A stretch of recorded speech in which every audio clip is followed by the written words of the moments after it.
याद आ गई और फिर वो अपने पुत्र पुत्र को पूछती है। वो अभी अभी भगवान कपिल को अपना गुरु बना रही है और अपनी आत्मा उन्नति के लिए प्रश्न कर रही है।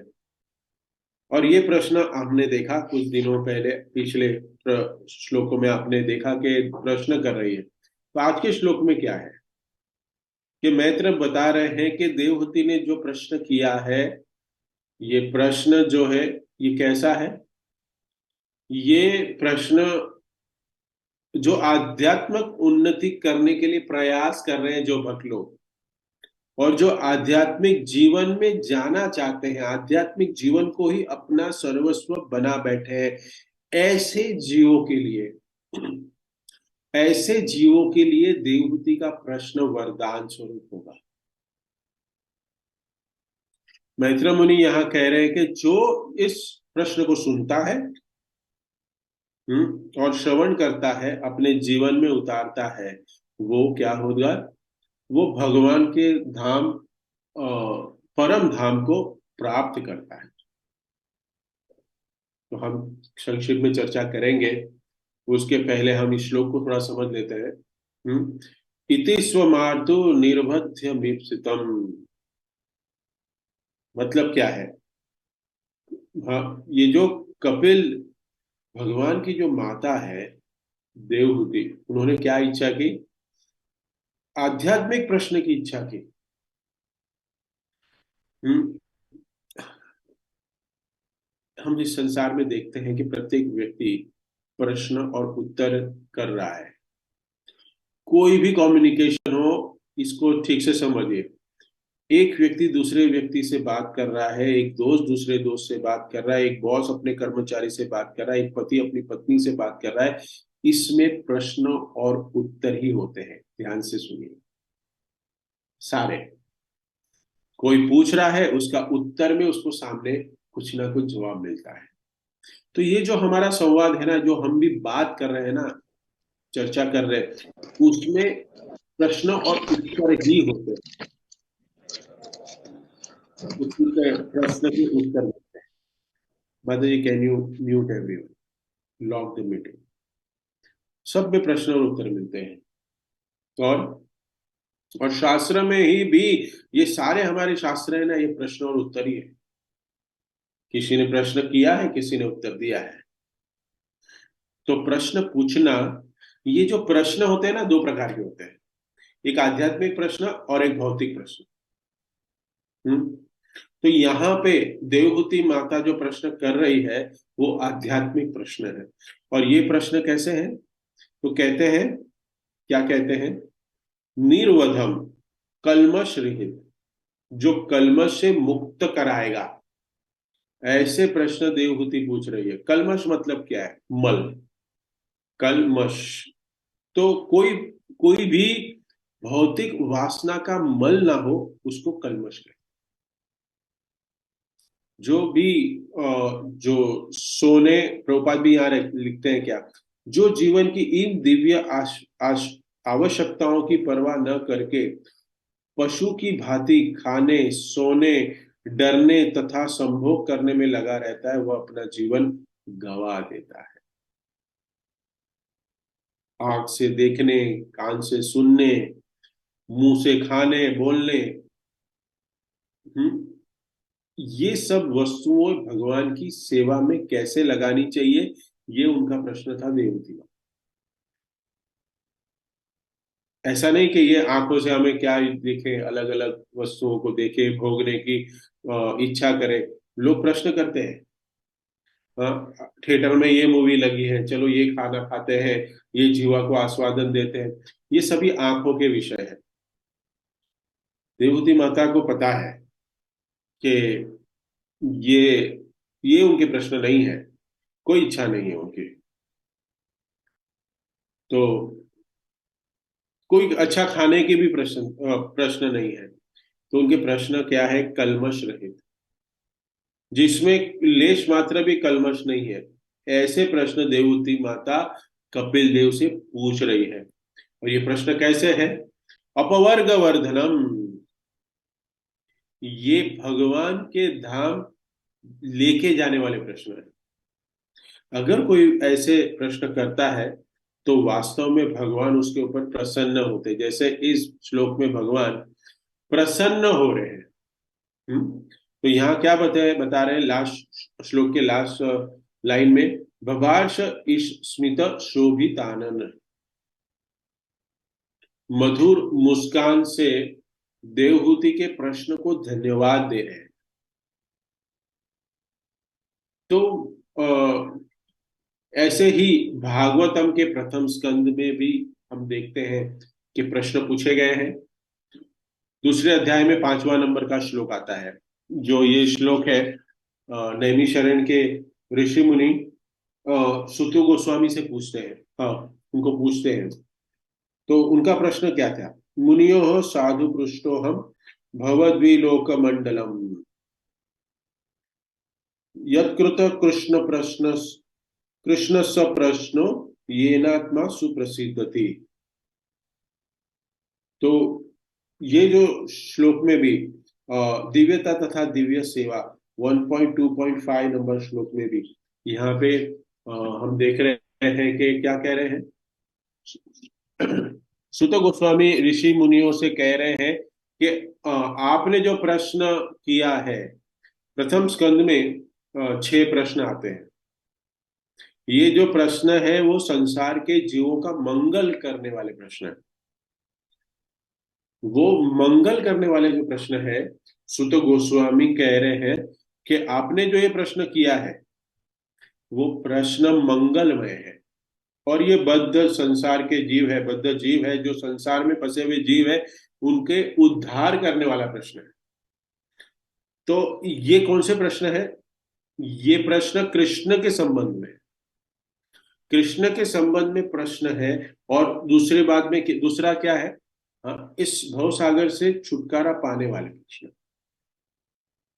तो जैसे हम कहते हैं कि भव अंधि लोक मंगलम, हम्म, हमारे जीवन में मंगल लाता है। अमंगल हमारे जीवन में से जा रहा है और मंगल हमारे जीवन में आता है। एक प्रश्न आया था, एक मुझे लास्ट वीक में किसी ने किया था कि भगवान की ये सुबह जो मंगलारती होती है, जिसमें हम मंगलारती में गुरुवाष्टकम गाते हैं, इसको मंगलारती क्यों कहते हैं? प्रश्न पूछ लिया। मैंने बोला last nice question. And coincidentally देखिए, ये जब भागवतम का ये श्लोक आया तो उसके रेफरेंस में कोई श्लोक ढूंढ रहा था, उसमें मुझे 1.2.5 मिल गया, जिसमें मंगल करने वाला है। हमारे जीवन में मंगल होता है। हमारे जीवन में अमंगल, ये बहुत कड़वा थोड़ा मैं बताऊंगा आज, लेकिन इसको सुनिएगा क्योंकि दवाई कड़वी ही रहती है। मीठी मीठी दवाई पीने से कुछ होता नहीं, उससे अच्छा आप कोल्ड ड्रिंक जाके पिए। हम जीवन में जब पैदा होते हैं ना, शास्त्र कहता है वही अमंगल है हमारे जीवन का। जब कोई बच्चा पैदा होता है, वही सबसे बड़ा अमंगल है उसके लिए, क्योंकि वो इस भव सागर में डूब जाता है, गिर रहा है। And we start celebrating festival at home, our home. And और हम पेड़ा और काजू कतरी बांटते हैं। This is so rude may be, but this is a fact. ये सच बात है। ये कोई कर्मी व्यक्ति नहीं समझ सकता इस चीज को, जो आध्यात्म के पथ पे चल रहा है और श्रील प्रभुपाद के तात्पर्य में घुसा हुआ है, श्री प्रभुपाद के तात्पर्य को पढ़ता है ठीक से, वो इस चीज को बता रहे हैं कि अमंगल हमारे जीवन में तो जब पैदा हुए वही अमंगल है। वहीं से अमंगल हमारे जीवन में शुरू हो जाता है, बिकॉज हम यहाँ पे परीक्षा देने के लिए आए हैं। परीक्षा कि हम कैसे इस शरीर में रह के हम अपने आप को इस शरीर को ना समझ के हम अपने आप को आत्मा समझ के भगवान का सेवक माने। इसलिए सुबह सुबह जो हम मंगल आरती करते हैं ना, कहते हैं उसको मंगल आरती क्यों नाम दिया है? क्योंकि वही है आपके जीवन में मंगल करने वाला। क्योंकि जीव का तो कार्य भगवान की सेवा करना। जीवेरे स्वरूप है कृष्ण नित्य दास। हमारा स्वरूप ही है भगवान की भक्ति करना। लेकिन हम दूसरे दूसरे कार्यों में फंसे हैं। इसके लिए मंगलारती को मंगलारती क्यों कहते हैं? सुबह की जो भगवान सर्वप्रथम, जब भगवान के पहले दर्शन हम लेते हैं, हम दर्शन नहीं लेते, भगवान हमारा दर्शन लेते हैं। और भगवान देखते हैं कि सुबह तपस्या करके 4:30 बजे कौन मंगलारती में खड़ा है और नाच रहा है मेरे समक्ष। इसका उद्धार तो मैं इसी जन्म में करूंगा। इसका उद्धार मैं इसी जन्म में करूंगा। रेगुलरली मंगलारती आ रहा है ये लड़का, ये लड़की, ये भक्त। और हमारा सबसे मंगल तब होता है हमारा जीवन का, जब हम इस संसार से परम धाम लौट जाएंगे। इससे इससे बड़ी वस्तु कहते हैं इस संसार में कोई है ही नहीं, कि you you are going back home to God. Vaikuntha में बैठे हैं और हम सब गोरेगांव कांग्रेगेशन देख रहे हैं। अरे जा रहे हैं। रोना नहीं, कोई रोना नहीं चाहिए उस टाइम पे। अरे हाँ, बेचारे वैकुंठ जाने के लिए नारद मुनि सबको बुला रहे थे। लाइन लगी हुई है तिरुपति के मंदिर में। गए तिरुपति गए, फिर भगवान के धाम में अलग अलग रंगनाथ टेम्पल गए। अलग अलग जगह पे हजारों लोग खड़े थे लाइन पे। नारद मुनि ने देखा क्या कलयुग में भक्ति है, उमड़ रही है। ओहो हो, भक्ति का तो सैलाब आ गया है। 2-2 दिन 3-3 दिन लाइन में खड़े हैं भक्त लोग। वो पंढरपुर में तो आषाढ़ी एकादशी में भगवान को कहते हैं, भगवान आपका दर्शन लेने के लिए भक्त चल के पूना से डिंडी करके जाता है। और 2-2 3-3 दिन के बाद उसको दर्शन मिलते हैं। आपकी एक झलक पाने का इतना वो उसका उसका मन है। वो इतना आपकी झलक पाने के लिए इतना कह सकते हैं हम इसको कि इतना उतावला है आपका दर्शन करने के लिए। क्या भक्ति है! भगवान भी कहते हैं हो कलयुग में तो भगवान चैतन्य महाप्रभु आए, उन्होंने पूरी पलटी कर दी बाजी। भक्त लोग तो सत्य युग में अच्छे थे, ये तो कलयुग में भक्त लोग इतने बड़े बड़े बन गए। इतनी बड़ी बड़ी कतार में लाइन में खड़े रह के मेरा दर्शन प्राप्त करना चाहते हैं। भगवान और नारद मुनि चर्चा कर रहे हैं। नारद मुनि कहते हैं अभी इतने सारे लोग इतने अच्छा कार्य कर रहे हैं, अभी इनका हक बनता है आपके धाम में लौटने का। हक बनता है क्या नहीं बनता है? इतनी भक्ति कर रहे हैं, लाइन में खड़े रह के दर्शन पाने के लिए। हमारे रास बिहारी में भी 1 तारीख को आरोग्य निधि हॉस्पिटल तक लाइन चली गई। ऐसे भक्तों को धन्यवाद। लाइन तक, इतनी लाइन में कितनी आतुरता है उनकी, देखिए भगवान रासबिहारी का दर्शन करने के लिए। सिद्धि विनायक गणपति के भगवान 2-2 दिन तक। हाँ? 1 तारीख को दर्शन नहीं हुआ, 2 तारीख को दर्शन हुआ भगवान का। इतनी भीड़ क्या है! नारद मुनि ने ये सब देखा कलयुग में, क्या भक्त लोग है, वाह वाह वाह। चलो इन सबका उद्धार करते हैं। भगवान को कहा, भगवान एक ऐसा मुझे वैकुंठ विमान दो कि जिसमें सारे इस कलयुग के जीवों को सबको लाइन में से है ना, मैं सबको सीधा भगवत धाम लेके आऊं। भगवान ने कहा ठीक है, लेके जाओ मेरा प्लेन। भगवान ने पर्सनल प्लेन दिया। क्या दिया? पर्सनल प्लेन भगवान का। और फिर भगवान नारद मुनि गए सबसे पहले। हाँ, लाइन में खड़े हुए भक्तों को इंटरव्यू ले रहे। मैं नारद मुनि। हाँ हाँ, सब बोल रहे हैं, हाँ हाँ आपको जानते हैं, आपका वेश ही बता रहा है सब, आप नारद मुनि होंगे। बोलता है मुझे भगवान ने भेजा है, मुझे भगवान ने भेजा है, चलिए जाना है। आप भगवान का दर्शन ही कर रहे हो। ये तो ये तो कलयुग की दर्शन है। कलयुग में भी भगवान की मूर्ति और भगवान में कोई अंतर नहीं है, ठीक है। लेकिन फिर भी शाश्वत अगर आपको दर्शन मिले, करेक्ट, जाएंगे। व्यास पूजा में एक भक्त फॉरेन से आ रहा था गुरु महाराज की व्यास पूजा। तो मुझे पूछ रहा है एज ए सर्वन कि प्रभु जी मुझे आपको भी मिलना है, तो should I come to attend Vyasa Puja in Mumbai, because I मुझे पता है कि बम्बई में भी अच्छी व्यास पूजा होती है, और I should I go to Delhi. I said obviously you should go to Delhi because गुरु महाराज will be live over there. Correct, यहाँ पे तो हम बम्बई में फोटो रख के करेंगे, तो you should go to Delhi if you are coming for attending Vyasa Puja. Correct, वैसे ही लाइन में खड़े रह के हम भगवान के दर्शन करेंगे, ठीक है, नो डाउट, भगवान में और भगवान के अर्च विग्रह में कोई अंतर नहीं है। लेकिन अगर आपको चैट बॉक्स में लिख के भेजिए, अगर आपको कोई आए और बोले मैं साक्षात भगवान से मिलाना चाहता हूँ, तो आपको लाइन में से निकलना चाहिए नहीं? बोलो चलो लेके चलिए। हाँ, निकलेंगे ना। तो वैसे ही नारद मुनि ने कहा देखो वो प्लेन खड़ा है, उस प्लेन में आपको बैठना है, कोई टिकट नहीं है, प्रसाद की भी व्यवस्था है, ऑलरेडी भक्त लोग वहां सेवा कर रहे हैं, प्रसाद डिस्ट्रीब्यूट हो रहा है, आप खाते खाते प्रसाद खाते खाते हम वैकुंठ पहुंच जाएंगे। कोई कहता है, एक दूसरे को देख रहे लाइन में खड़े रहते, अरे कहाँ जाना है? तो भगवान के धाम वैकुंठ लेके जाएंगे। तुकाराम महाराज भी लाए थे प्लेन हम सबके लिए, लेकिन लोगों ने क्या कहा, अरे मेरा बेटा का शादी बाकी है, अरे मेरा बेटे का एजुकेशन बाकी है, अरे मेरी बेटी का अभी थोड़ा पति के साथ ठीक से संबंध नहीं चल रहा है, तो उसका प्रॉब्लम है। हाँ, अरे क्या करे, अभी तो नाती हुआ है, अभी तो उसको बड़ा करना पड़ेगा।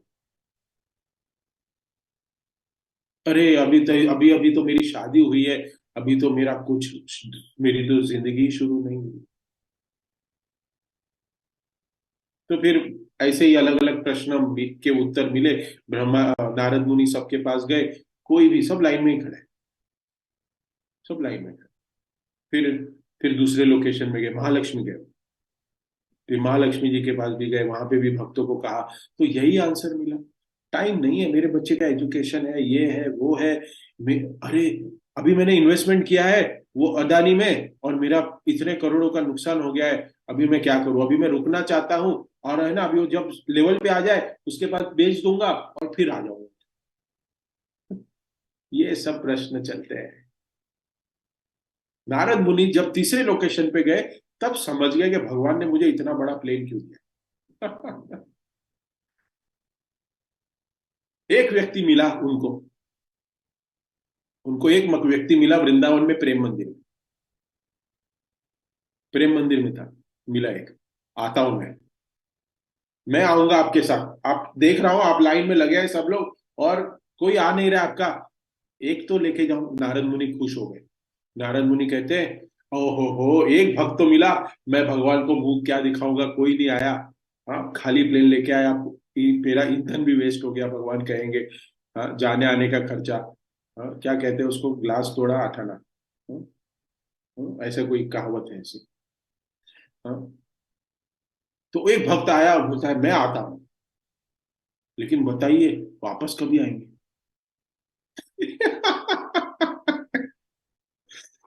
नारद मुनि ने ऐसे सर पे हाथ मारा कि ये देखो, ये कलयुग के जीव है जो भगवान के दर्शन लेने के लिए लाइन में खड़े। क्यों?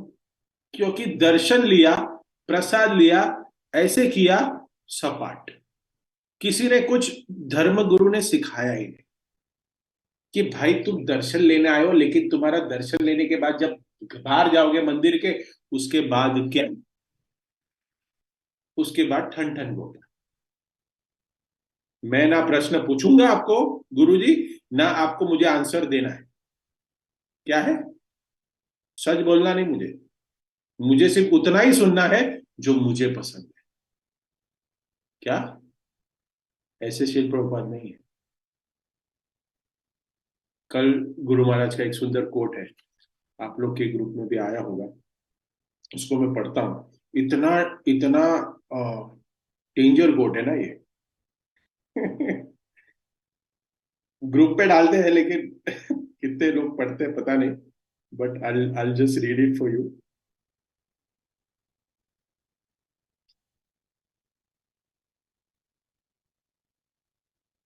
कभी कभी ऐसे कोट्स जीवन में पढ़ लेने चाहिए। Shrimad Bhagavatam state that the devotion service has to be uninterrupted. It is not that you render devotion service for a few years. हम भक्ति कुछ सालों तक करें, ये गुरु महाराज का कोट है। And you decide that I have done service for a few years. मैंने कुछ समय तक सर्विस कर ली. Now let me take a holiday. मुझे छुट्टी लेने दो. It doesn't mean that you serve in the morning for a few hours and then interrupt your devotion service during the day. सुबह भक्ति कर ली तो इसका मतलब ये नहीं है, गुरु महाराज कह रहे कि दिन भर जो भी करना है आप लोग कर सकते हो। The philosophy of Krishna consciousness is that we have to serve Krishna 24 hours a day. His Holiness Gopal Krishna Goswami, my Ashray channel, authorized a quote. ये मेरा quote नहीं है. See this.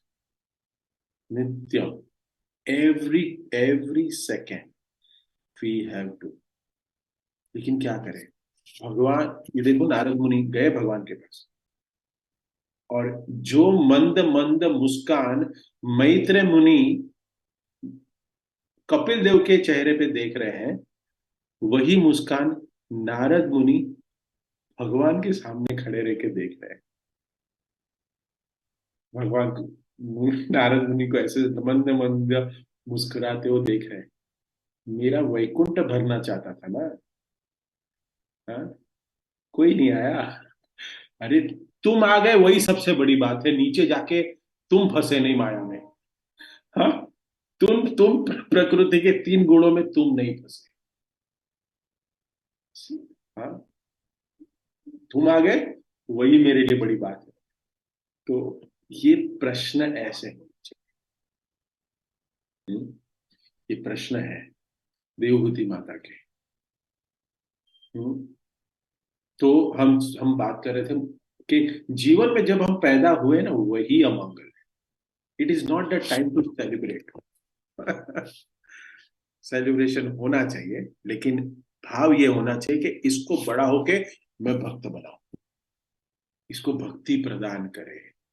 हर एक माता पिता का ये भाव होना चाहिए, क्योंकि हम जीवन में जैसे आता है ना बच्चा, उसको सबसे पहले तो पीलिया हो जाता है और उसको फिर एक पेटी में रखा जाता है। सबसे तभी अमंगल शुरू हो जाता है। संसार में जैसे आता है वो अमंगल को साथ में लेके आता है, मंगल को नहीं लाता है साथ में, अमंगल को लाता है एक व्यक्ति। Nobody safe in this material, कोई भी। तो हम अगर भगवान को की प्रार्थना करेंगे, हर रोज सुबह उठ के साधना भक्ति करेंगे, हर रोज गुरुवाष्टकम गाएंगे और प्रार्थना करेंगे श्री प्रभुपाद से, तो हमारे जीवन में मंगल ही मंगल। इसके लिए उसको मंगलारती कहते हैं। मंगल करने वाली है अपने जीवन में, क्योंकि मंगल कोई कार्य है इस संसार में करने के लिए, वो है सिर्फ भगवान श्री कृष्ण की अहेतु की अप्रतिहता भक्ति, और कोई कार्य नहीं। अभी मैंने देखा एक व्यक्ति पैदल जा रहा था, उसकी कोई गलती नहीं थी, बाइक पे पीछे गाड़ी वाले ने ठोक दिया। मेरे सामने की बात है, पूना में बेचारे का फ्रैक्चर हो गया, मेरे फैक्ट्री के पास ही। देखिए, प्लेन से जाओ, ट्रेन से जाओ, कहीं से भी जाओ, खतरा तो है ही, हर चीज में खतरा है, अमंगल ही अमंगल है। बट यहाँ पे कह रहे हैं कि भव अंधिलोक मंगलम, ये सारे प्रश्न जो है वो व्यक्ति के जीवन में, जीवात्मा के जीवन में मंगल लाने वाले प्रश्न है। ये प्रश्न हमारे होने चाहिए। ये प्रश्नों का जो उत्तर है, उसको अगर कोई श्रवण करता है तो उसके जीवन में मंगल आता है। मंगल लोक मंगलम। और आगे ये प्रश्न किसके संबंध में? भगवान श्री कृष्ण के संबंध में। अपने जीवन में झांकना चाहिए, विचार करना चाहिए कि हम जो भी एक्टिविटी कर रहे हैं वो कृष्ण के संबंध में कर रहे हैं या भौतिक शरीर के स्तर पे कर रहे हैं। अगर हम इस संसार में भौतिक शरीर के स्तर पे कार्य कर रहे हैं, हम समझ रहे हैं कि जो भी कार्य कर रहा है ये मैं शरीर के लिए कर रहा हूं क्योंकि मैं शरीर हूं, तो ये क्या है? ये आपको फंसाएगा और अमंगल कराएगा आपके जीवन में, और अधोगति की तरफ लेके जाएगा, और डूबो और डूबो। आज वरा द्वादशी है, कहाँ डाली थी पृथ्वी? रसातल में छुपा दी थी। वैसे हमारा भी जीवन और अंधकूप में डूबेगा और अंधकूप में जाएगा। अधोगति की तरफ हमें लेके जाएगा। लेकिन वही कार्य कृष्ण के संबंध में करें, कृष्ण को केंद्र बिंदु में रख के करे और कृष्ण की प्रसन्नता के करे, तो वही कार्य हमें आध्यात्मिक उन्नति के लिए वर्धन करती है। आनंदम बुद्धिवर्धनम। प्रत्येक क्षण हमें अपने जीवन में झांकना चाहिए, क्योंकि हमें ये जो जीवन दिया है, प्रभुपाद तात्पर्य में क्या कह रहे हैं कि अगर किसी को मनुष्य जीवन मिला है, खाने पीने सोने भोगने के लिए नहीं मिला है, विचार करना चाहिए। अगर हम विचार नहीं करेंगे और ऐसे ही जीवन चलता रहेगा, जीते रहेंगे, तो हमारे जीवन में अमंगल ही आ सकता है। और इस अमंगल के कारण हम दुखी होते रहेंगे। दुख का अनुभव इसी की वजह से हो रहा है क्योंकि हमारे जीवन में अमंगल है। इसलिए विचार करना चाहिए। हम जो चीज कर रहे हैं, वो जिस चीज कार्य हम कर रहे हैं, अगर वो कृष्ण के संबंध में नहीं है, तो उसको किस तरह हम कृष्ण के संबंध में जोड़े, क्योंकि वो कार्य करना तो बहुत ही अनिवार्य है। अनिवार्य है क्योंकि वो कार्य हमारे शरीर के साथ जुड़ा हुआ है और हम इस शरीर में के अंदर बैठे हुए हैं, तो इस शरीर को चलाना भी जरूरी है। लेकिन शरीर को कितना चलाए, कितना पोसे, वो एक भक्त को भली भांति जान लेना चाहिए। कैसे हमारे डेली एक्टिविटी को कृष्ण के संबंध में करें। अगर हम ये विचार करने में सक्षम नहीं है, अगर हमें ये नहीं पता कैसे करें, तो क्या करना चाहिए? उन गुरुजनों के पास जाना चाहिए कि जो ऑलरेडी इस विचार को जी रहे हैं, वो जो कर रहे हैं। जब हम भक्तों की संगति करेंगे, हम उनके पास जाके श्रवण करेंगे, तब हमारे जीवन में भी वो कार्य हम कैसे संबंध कृष्ण के संबंध में करें, उसको हमें ज्ञान देंगे। भौतिक संसार में हम देखते हैं कि लोग कितने भीड़ भड़का करके काम पे जा रहे हैं, वापस आते हैं, लेकिन उनका कोई उद्देश्य है, उनका कोई गंतव्य होता है? ऑफिस जाना है, आना है, सुबह से शाम काम करना है, बस संडे आराम करना है। लेकिन इसमें कोई आध्यात्मिक या कृष्ण के संबंध में कोई कार्य नहीं है उसका। तो उनका जीवन कैसा है? प्रभुपाद कहते हैं कुत्ते और सुअर की तरह। जो सुबह से, ये कुत्ता और सुअर जो है, उदाहरण सुनिएगा, ये सुबह निकलते उठते हैं किसके लिए? नहाने के लिए नहीं उठते। कहाँ खाना मिलेगा, कहाँ मल मिलेगा, कहाँ मिलेगा, इधर उधर सूंघेंगे, खाएंगे और फिर वापस आके सो जाएंगे, और कोई एक्टिविटी नहीं है। तो कुकर और सुकर बन के हमें नहीं जीना है। वी आर मोस्ट एजुकेटेड कुकर एंड सुकर, सॉरी टू से। हमें विचार करना चाहिए, शास्त्र के आधार पर चिंतन करना चाहिए, क्योंकि हम जो वास्तव में इस जीवन में जो कार्य कर रहे हैं ना, वो कृष्ण के संबंध में करें। और अगर नहीं है तो हमें उस कार्य को कृष्ण के संबंध में लाना चाहिए। यही डिवोशन एक्टिविटी है, यही भक्ति है। अगर कृष्ण के संबंध में हम हमारे कार्य को लाएंगे, तो वास्तव में अपने जीवन में आत्म उन्नति कर सकते हैं। ये ना आत्मा सुप्रसिद्ध थी। ये आत्मा क्या है? ये आत्मा कृष्ण को सेंटर में रख के, भगवान को सेंटर में रख के अगर हम कार्य करें, तो ये आत्मा प्रसन्न हो पूर्ण रूप से। और क्यों प्रसन्न होती है ये आत्मा? क्योंकि आत्मा का आहार क्या है? आत्मा का आहार पिज्जा और पास्ता नहीं है। आत्मा का आहार है हरि नाम। जो भौतिक जगत में हम कर रहे हैं ये शरीर के स्तर पे कर रहे हैं, लेकिन जब हम कृष्ण के संबंध में यही कार्य करते हैं, सुनिएगा ठीक से, your activities are the same, but the purpose of doing this activity is to achieve the krishna प्रेम।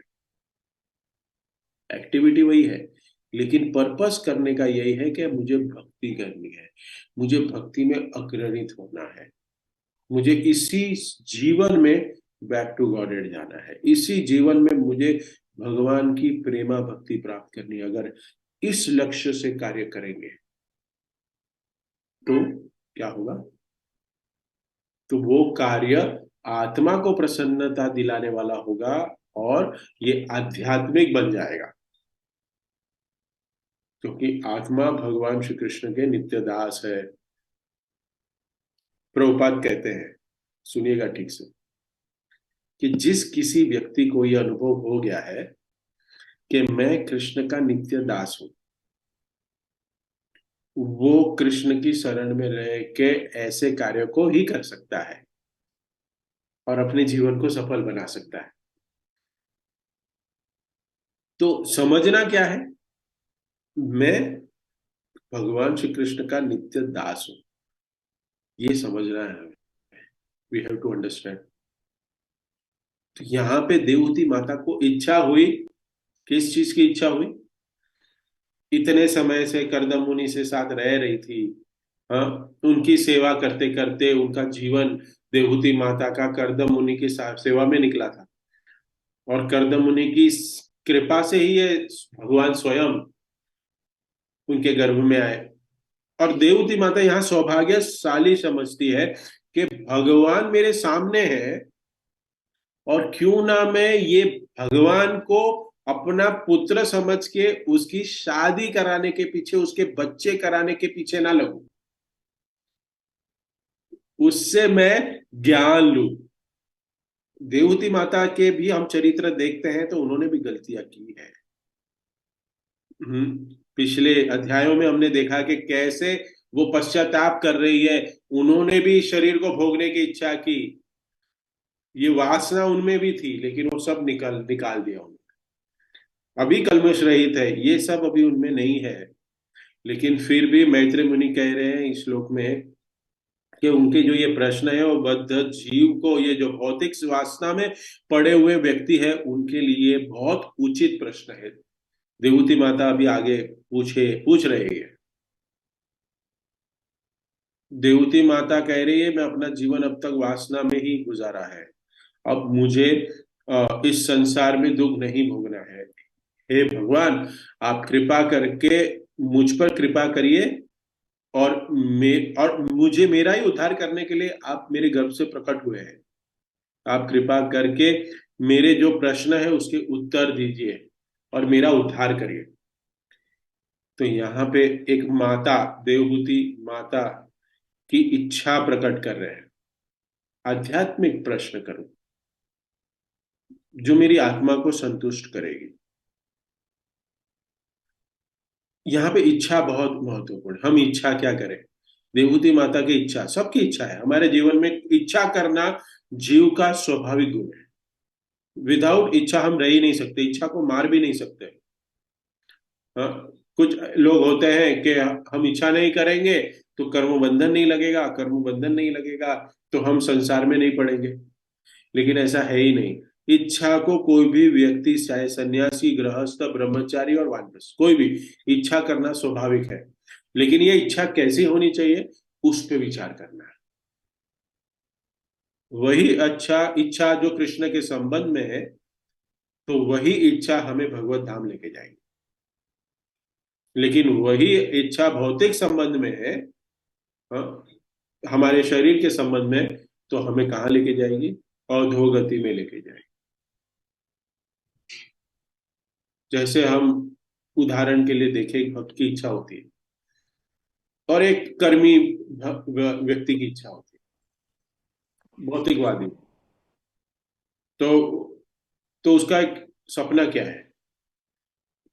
एक भौतिकवादी व्यक्ति की इच्छा क्या हो कि बहुत अच्छा सा घर हो, एक पत्नी रहे, बच्चे हो, फोर व्हीलर आ जाए, फोर व्हीलर में थोड़ा लग्जरी आ जाए और हम आनंद से रहे, कोई दुख ना हो, कोई दुख ना हो। ऐसा कोई कार्य नहीं करने जाता। हम लोग कभी कार्य नहीं करने घर से निकलते हैं कि दुख आए, लेकिन फिर भी आ रहा है। भगवान भगवत गीता में कहते हैं कि आप लोग कार्य करते क्यों हो? अब दुख आता है तो आप क्यों डरते हो?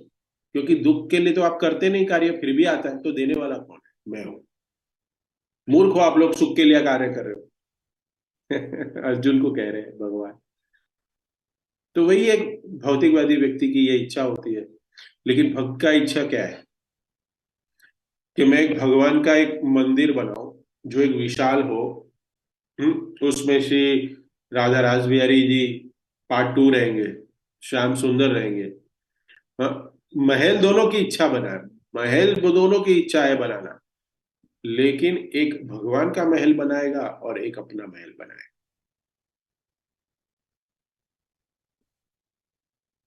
तो अपने इंद्रियों की संतुष्टि ना करें। तो ये सारे प्रश्न जो है, आगे हम ये संवाद देखेंगे, ये बहुत सुंदर संवाद है। इसको कहते हैं देवहूति अ, कपिल संवाद। ये बहुत ही सुंदर आगे आगे आएगा हमारे आपके श्लोकों में।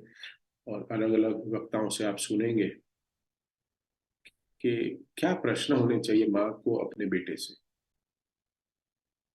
बहुत सुंदर है। और बेटा भी कैसा होना चाहिए। हम्म, तो ये बहुत ही यहाँ पे इस सेशन को मैं विराम देता हूँ। किसी कोई भक्त का कमेंट, टिप्पणी, प्रश्न है तो पूछ सकते हैं। आई होप थोड़ा हैवी ना हो गया। हरे कृष्णा।